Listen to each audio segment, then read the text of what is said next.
Dia seorang tukang masak, tapi tak dapat makan masakannya, bahkan apapun makanan lain dalam tempoh 10 tahun.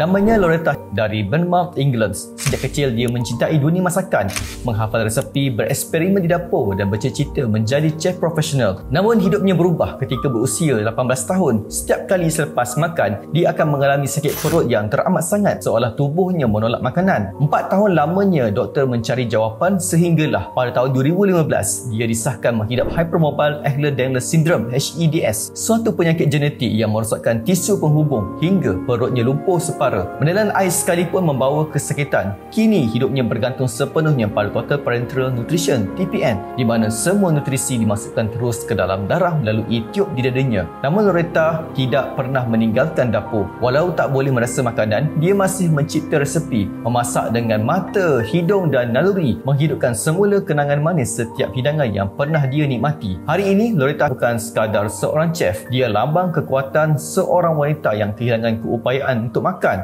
tapi tidak pernah kehilangan selera untuk hidup.